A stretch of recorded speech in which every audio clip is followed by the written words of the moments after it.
PMC channel చూస్తున్నటువంటి ప్రేక్షక దేవుళ్ళకి నా యొక్క నమస్కారములు. నా పేరు డాక్టర్ డి బాలకృష్ణన్, ఆయుర్వేద వైద్యరత్న, శ్రీ కౌశిక్ ఆయుర్వేద నిలయం తెలుసుకున్నారు, హైదరాబాద్ నుండి మాట్లాడుతున్నాను. ఈ ఆరోగ్యమే మహాభాగ్యం అనే శీర్షిక ద్వారా చాలా రకాల వ్యాధుల గురించి,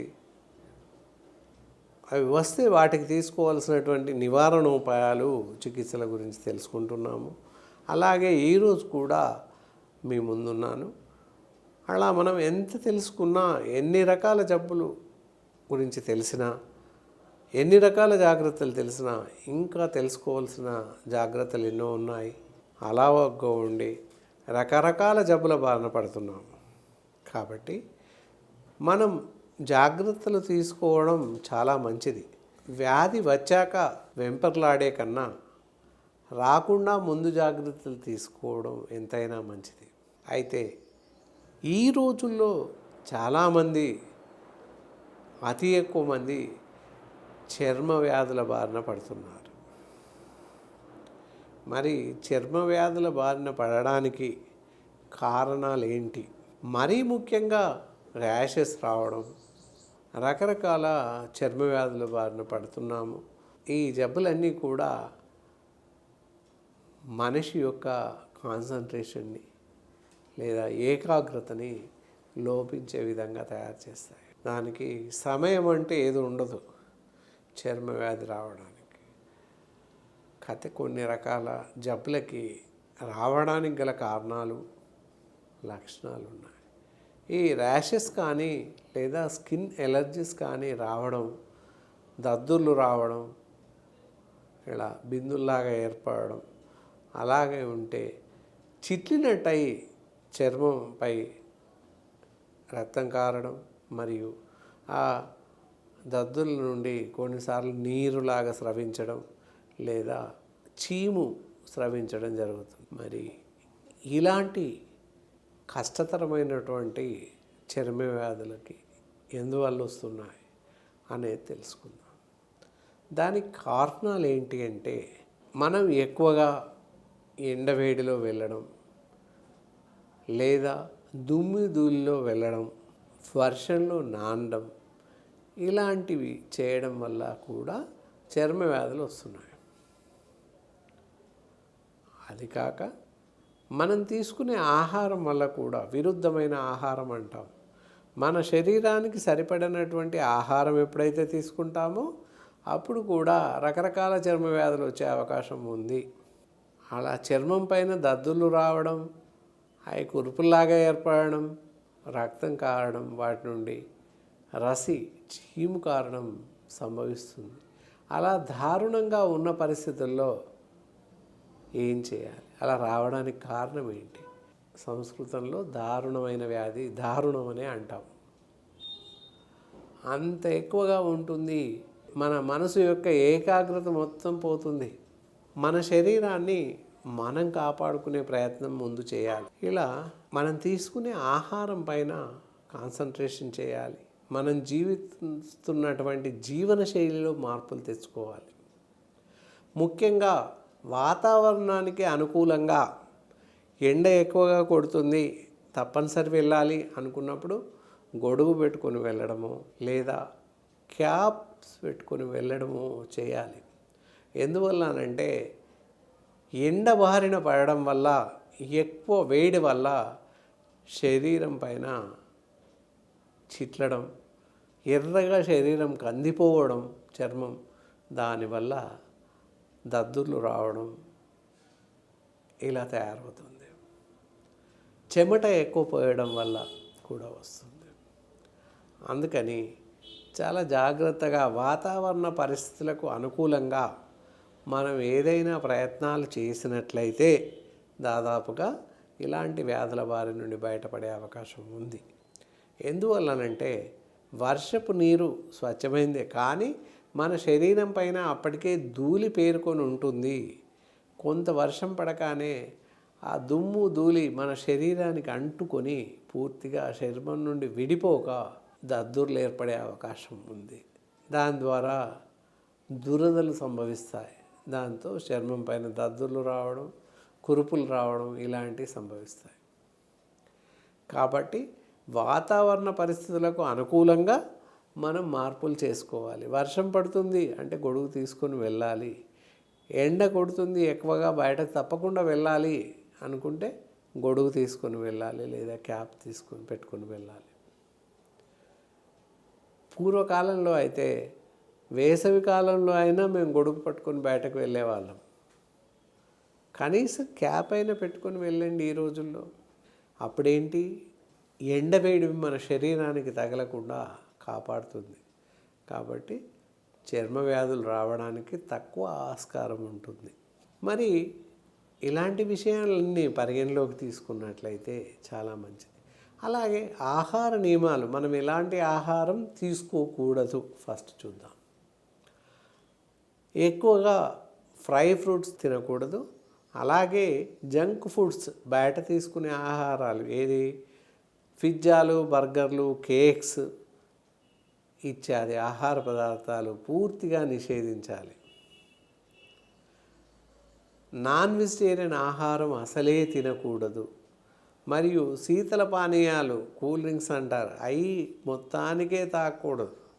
ఎవరికి వారుగా సెల్ఫ్ సాటిస్ఫాక్షన్ కోసం లిమ్కా అయితే ఏమవ్వదు, లేదా ఏ స్ప్రైట్ అయితే ఏమవ్వదు అని చెప్పేసి ఎవరికి వారుగా అనుకొని ఈ కూల్ డ్రింక్స్ తాగడం జరుగుతుంది. కానీ ఎలాంటి కూల్ డ్రింక్ కూడా తాగకూడదు. దానివల్ల కూడా కార్బైడ్స్ బాగా వృద్ధి చెంది చర్మం పైన చర్మ వ్యాధులు వచ్చే అవకాశాలు ఎక్కువగా ఉన్నాయి. అలాగే ఈ ఫ్రై ఫుడ్స్ కానీ వేపుళ్ళు కానీ అసలే తినకూడదు. మసాలాలు తగ్గించి వాడాలి. మరి తీసుకోవలసినటువంటి ఆహార పదార్థాల వైపు వద్దాం. ఏం తీసుకోవాలి? మంచి స్వచ్ఛమైన నీటిని తాగాలి. స్వచ్ఛమైన నీరు అనగానే మినరల్ వాటర్లో లేదా ఏ వాటర్ బాటిల్ కాదు, వాటిలలోనూ పూర్తిగా కలుషితమైన నీరు వస్తుంది. పాలిసిస్టిన్ క్రిస్టల్స్ ఈ మినరల్ వాటర్ బాటిల్స్లో కలుస్తున్నాయని చాలా నివేదికలు చెప్పాయి ఇంతకు పూర్వమే. కాబట్టి పరిశుద్ధమైన వాటర్ అనగానే మినరల్ వాటర్ వైపు లేదా వాటర్ బల్బ్స్ వైపు వెళ్ళకూడదు. మన ప్రభుత్వం వారు సరఫరా చేస్తున్న కుళాయి నుంచి వస్తున్నటువంటి సీనరీస్ వాటర్ చాలా మంచిది. ఎప్పుడో ఒకప్పుడు అపరిశుభ్రంగా రావచ్చు, కానీ ఎల్లవేళలా పరిశుభ్రంగా వస్తాయి. ఆ నీటిని ప్రతిరోజు జియాలజిస్ట్ నీటి యొక్క పరీక్షలు జరిపిన తర్వాతనే ఆ నీటిని మనకి తాగడానికి కుళాయిల్లోకి పంపిస్తారు.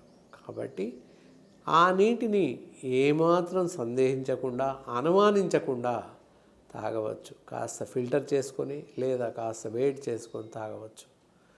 దానివల్ల ఎలాంటి అనారోగ్య లక్షణాలు కలగవు. ఎందుకంటే చర్మ వ్యాధులు రావడానికి కారణం కూడా అపరిశుభ్రమైన నీరు. ప్రతి వంట, మనం తినే ఆహారం కూడా నీరు లేకుండా తయారు చేయడం జరగదు. మామూలుగా టీ తయారు చేయాలన్నా నీళ్ళు కావాలి. ప్రతి వంట పదార్థం తయారు చేయడానికి నీళ్లు కావాలి. అంటే పరిశుభ్రమైన నీరుంటేనే వంట తయారవుతుంది. అపరిశుభ్రమైన నీటిని కనుక వాడితే దానిలో ఉన్నటువంటి అవశేషాలు, బ్యాక్టీరియా అవశేషాలు అవనివ్వండి, ఇంకా ఏవైనా కూడా మనం తీసుకునే ఆహారంలోకి చేరి మన ఆరోగ్యాన్ని దెబ్బతీస్తాయి. అందులో ఒకటి చర్మవ్యాధి కూడా. కాబట్టి పరిశుభ్రమైన నీటిని వాడండి. అలాగే తీసుకునే ఆహారంలో అన్ని రకాల ఆకుకూరలను ఎక్కువగా తీసుకోండి. కూరగాయల హెక్స్ట్, టమాటో సూప్ కానివ్వండి, లేదా చిక్కుడుకాయ సూప్, లేదా ఈ ఆకుకూరలతో ఉడికించగా వచ్చినటువంటి రసాన్ని రోజు తీసుకోవచ్చు. పళ్ళను డైరెక్ట్గా తినొచ్చు. ఎక్కువగా చర్మ వ్యాధులు ఉన్నవారు ఆరెంజెస్, సంత్రాలు, దానిమ్మలు ఇలాంటివి ఎక్కువగా తీసుకున్నట్లయితే ఆ రక్తంలో ఉన్నటువంటి మలినాలు తొందరగా తొలగించబడతాయి, విష పదార్థాలు బయటకు వెళ్ళిపోతాయి. దానివల్ల చర్మ వ్యాధులు తొందరగా తగ్గే అవకాశం ఉంది. తర్వాత ఉదయము సాయంత్రం ఏకంగా గోరువెచ్చటి పాలను తాగడం అన్యథా శ్రేయస్కరం. టీ కాఫీలు పూర్తిగా మానివేయాలి. అలాగే పూర్తిగా ఉడికించినటువంటి ఆహార పదార్థాలను తీసుకోవాలి. ఉడకనటువంటి ఆహార పదార్థాలను తినకూడదు. కాస్త చేదుగా ఉన్నటువంటి ఆహార పదార్థాలను ఎక్కువగా తీసుకోవాలి. చేదుగా అన్నట్లయితే కాకరకాయలు కానివ్వండి, మెంతి కూర కానివ్వండి, వారంలో 2 నుండి 3 సార్లు తీసుకోండి. అలాగే మిగతా అన్ని కూరగాయలు తినండి, ఎలాంటి ఆక్షేపణ లేదు, నిబంధన లేదు. వాటితో పాటుగా ఈ 2 రకాల కూరలని కాస్త ఎక్కువగా తీసుకోండి. అలాగే ఒక 5 గ్రాముల పసుపు, 5 గ్రాముల కరివేపాకు పొడి 2 కలిపి ఉదయం సాయంత్రం తీసుకున్నట్లయితే కూడా చర్మం పైన వచ్చే దద్దుర్లు తగ్గుతాయి. ఇలా ఈ రకమైనటువంటి ఆహార పదార్థాలను తీసుకున్నట్లయితే చర్మ వ్యాధులు వస్తే తొందరగా తగ్గే అవకాశం ఉంది. ఈ జాగ్రత్తలను, ఆహార నిబంధనలు పూర్తిగా పాటించండి. అలాగే చికిత్స విధానానికి వచ్చినట్లయితే ఇందాక చెప్పినట్టు కరివేపాకు, మనం వంటలో వాడేటటువంటి హల్దీ, పసుపు కలిపి 2 చూర్ణాలను చేసి మనం ఆహారంతో పాటుగా కూడా తీసుకోవచ్చు. లేదా చిన్న ముద్దలాగా చేసి గోళీలాగా చేసేసి భోజనం తర్వాత మింగవచ్చు. దానివల్ల కూడా కొంతవరకు చర్మ వ్యాధి నుంచి తగ్గించుకోవచ్చు. అలాగే వేప ఆకు ఉంటుంది, పచ్చి ఆకులు, గుప్పెడు ఆకులను మనం స్నానం చేస్తున్నటువంటి నీళ్ళలో వేసి ఒక పావు గంట నీళ్ళని వేడి చేసి ఆ నీటిని స్నానానికి వాడినట్లయితే చర్మం పైన వచ్చేటటువంటి కురుపులు రావు. వచ్చినప్పటికీ తొందరగా తగ్గిపోయే అవకాశం ఉంది. ఈ చర్మ వ్యాధులు ఉన్నవారు ఎవరైనా కూడా ఎలాంటి సబ్బులు వాడకూడదు. దాదాపుగా ఏ మనిషి ఎలాంటి సబ్బు వాడకపోవడం చాలా మంచిది. మమ్మల్ని అడిగితే సబ్బు వాడకండి అనే చెప్తాం. దానికి కాను ఇంట్లో ఉన్నటువంటి కొంచెం శనగపిండి, కాస్త 2 చిటికల పసుపు కలిపేసి ఒంటికి పెట్టుకోండి. ఎలాంటి చర్మ వ్యాధులు మన దరిదాపుల్లోకి రావు. ముందు జాగ్రత్త చర్యగా ఈ పని చేయవచ్చు. అలాగే వచ్చిన వారు కూడా ఈ శనగపిండి, పసుపు ఇలాంటివి కలిపేసి రోజు ఒంటికి పట్టించినట్లయితే చర్మం స్మూత్గా నునుపు తేలి ప్రకాశవంతంగా ఉంటుంది. లేదా మార్కెట్లో బాత్ పౌడర్ అని చెప్పేసి దొరుకుతుంది. కొన్ని రకాల మూలికలతో తయారు చేస్తాం. అలాంటి పౌడర్స్ కూడా శరీరాన్ని ఎంతో బాగా క్రమ పద్ధతిలో ఉండేలాగా చూస్తుంది. ఎలాంటి చర్మ వ్యాధులు రాకుండా కాపాడుతుంది. చర్మ వ్యాధులు వచ్చాక కూడా పూర్తిగా తగ్గించే అవకాశం ఉంది. అలాగే దద్దుర్లు, కురుపులు చర్మంపై ఉన్నట్లయితే ఆరోగ్యవర్ధిని వాటి అని చెప్పేటటువంటి ట్యాబ్లెట్స్ దొరుకుతాయి. ఉదయం సాయంత్రం ఒక్కొక్క మాత్ర వేసుకుంటూ దాంతో పాటుగా కదిరారిష్ట అనేటటువంటి సిరప్ దొరుకుతుంది. 2 మూతలు ఉదయం సాయంత్రం 10 ml చొప్పున వాడినట్లయితే పూర్తిగా ఈ దద్దుర్ల బారి నుండి బయటపడే అవకాశం ఉంది. ఇలా చర్మ వ్యాధుల బారిన పడ్డప్పుడు సరైనటువంటి రక్షణ చర్యలు తీసుకొని మంచి ఫలితాలను పొందవచ్చు. ముఖ్యంగా ఈ చర్మ వ్యాధులు సంభవించినప్పుడు జాగ్రత్తలు పాటించడం శ్రేయస్కరం. క్రమ పద్ధతిలో భోజనం చేయడం, సమయానుకూలంగా నిద్రపోవడం, సమయానుకూలంగా లేవడం, ఆహారం సమయానుకూలంగా తీసుకోవడం తప్పకుండా జరగాలి. విరుద్ధమైనటువంటి ఆహార పదార్థాలను సేవించకూడదు. ఇలా పూర్తి స్థాయిలో జాగ్రత్తలు తీసుకుని మంచి ఆహారపు అలవాట్లను పెంపొందించుకొని ఉన్నట్లయితే చాలా మంచిది. ఇలా క్రమం తప్పకుండా పైన తెలిపినటువంటి మందులను, ఔషధాలను పూర్తిగా వాడినట్లయితే మంచి ఫలితాలను పొందే అవకాశం ఉంది. రకరకాల చర్మ వ్యాధులు ఉంటాయి కనుక అది ఏ రకం వ్యాధి అని చెప్పడానికి కొన్నిసార్లు లక్షణాలు గుర్తుపట్టలేని పరిస్థితి ఉంటుంది. మలబద్ధకం ఉన్నవారికి కూడా చర్మం పైన దద్దుర్లు ఇలా వచ్చే అవకాశం ఉంది. ఎందుకంటే మలంలో నట్టలు లేదా ఏలిక పాములు అనేటివి ఉంటాయి. అలాంటి సందర్భాల్లో కూడా చర్మం పైన దద్దుర్లు, మిందులు ఏర్పడే అవకాశం ఉంది. ర్యాషెస్ ఏర్పడుతుంటాయి. అది మరి ఎందువల్ల ఏర్పడింది అనేది తెలుసుకోవాలి. అలాగే రక్తదోషం ఉండడం వల్ల కూడా ఏర్పడతాయి. మరి ఇలా వచ్చిన చర్మ వ్యాధి రక్తదోషం వల్ల వచ్చిందా, లేదా మలబద్ధకం వల్ల వచ్చిందా, మలంలో ఏర్పడినటువంటి వర్మ్స్ ద్వారా వచ్చిందా అనేది ఇద్దమిద్దంగా ఎవరికి వారిగా గుర్తించలేని పరిస్థితి ఉంటుంది. అలాంటి సందర్భాలలో తప్పకుండా మంచి అనుభవజ్ఞులైనటువంటి ఆయుర్వేద వైద్యులను సంప్రదించినట్లయితే వాటికి గల కారణాలను విశ్లేషించి ఎందువల్ల వచ్చినాయని తెలుసుకొని వాటికి సరిపడేటటువంటి వైద్య చికిత్స అందించే అవకాశం ఉంది. ఈ రోజుల్లో జనాలు చేయకూడని పని, అత్యంత జాగ్రత్తగా నిబద్ధతతో చేయాల్సిన పని, స్కిన్ ర్యాషెస్ రాగానే గోళీ వేసుకోవడం. ఇంట్లోనే గోళీలు పెట్టుకుంటున్నారు ఈ రోజుల్లో. Paracetamol tablets, cetirizine tablets already కానీ సిట్రిజిన్ మొత్తం మీద ఇలాంటి ట్యాబ్లెట్స్ ఇంట్లోనే పెట్టుకుంటున్నారు. కాస్త దురద లేవగానే సిట్రిజిన్ ట్యాబ్లెట్స్ వేసుకోవడం జరుగుతుంది. అలా మీకు మీరుగా సొంత వైద్యం చేసుకోకూడదు. అలా చేయడం వల్ల భవిష్యత్తులో చాలా రకాల అవలక్షణాలు కలిగే అవకాశం ఉంది. వింతైన పేరు చెప్పలేనటువంటి జబ్బులకు లోనయ్యే అవకాశం ఉంది. కాబట్టి మీకు మీరుగా సొంత వైద్యం చేసుకోకూడదు.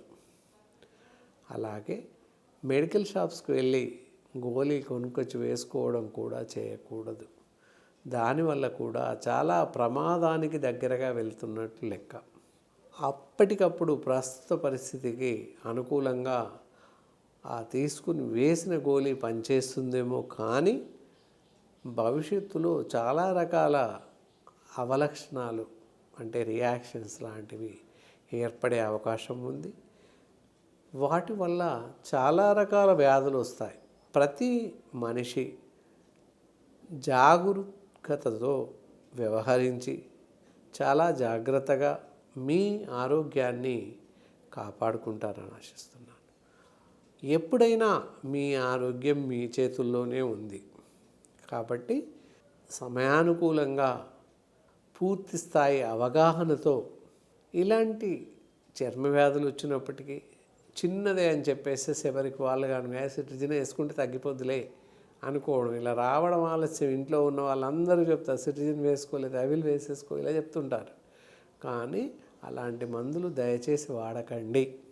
దానివల్ల చాలా రకాల దుష్ఫలితాలు, దుష్ప్రభావాలు ఉన్నాయి. ఒక్క నిమిషం ఆలోచించి వైద్యులను మంచిగా సంప్రదించి మీకు అవసరమైన వైద్య చికిత్సలను పొందండి. వారు చెప్పిన విధంగా మందులను వాడండి. అంతేకాని మీ అంతట మీరుగా సొంత వైద్యం చేసుకోకండి. ప్రమాద బారిన పడకండి. ప్రాణాలపైకి తెచ్చుకోకండి. అలాగే మేము రాసినటువంటి ప్రిస్క్రిప్షన్తో కాస్త తగ్గింది అని చెప్పేసేసి మేము ఒక నెల, 2 నెలలు, 3 నెలలు మందులు వాడండి అని చెప్తాం. ఒక నెల వాడగానే కాస్త తగ్గుతుంది. 2వ నెల వైద్యుల వద్దకు వెళ్ళడం మీకు సంభవించదు. ఎందుకులే వెళ్ళడం అని అనుకొని అదే చీటీ తీసుకెళ్ళి మళ్ళీ మందులు వాడడం జరుగుతుంది. అలా కూడా మందులు వాడకూడదు. కొన్ని రకాల మందులను పూర్తిగా ఆపివేస్తాము. కొన్నిసార్లు మందులను పూర్తిగా మార్చుతాము. కాబట్టి వైద్యుల పర్యవేక్షణలో మాత్రమే పూర్తి స్థాయి చికిత్స లభిస్తుంది. అంటే ఎలాంటి చర్మ వ్యాధులకైనా కూడా ఆయుర్వేద వైద్య విధానంలో మంచి వైద్య చికిత్స ఉంది. ఇలా చర్మ వ్యాధులు వచ్చినప్పుడు మీ అంతటా మీరు మందులు వాడకండి. తప్పకుండా వైద్యుల పర్యవేక్షణలో మాత్రమే మందులు వాడండి. అలా వాడుతూ పూర్తిగా చర్మ వ్యాధుల బారి నుండి బయటపడగలరని ఆశిస్తున్నాను. క్రమ పద్ధతిలో భోజనం చేయండి, క్రమ పద్ధతిలో నిద్రించండి. ఇలా అన్ని రకాల పద్ధతులని, లక్షణాలను పూర్తిగా పాటించి మీ ఆరోగ్యాన్ని పూర్తి స్థాయిలో కాపాడుకుంటారని ఆశిస్తూ ఇంతటితో సెలవు తీసుకుంటున్నాను. నమస్కారం.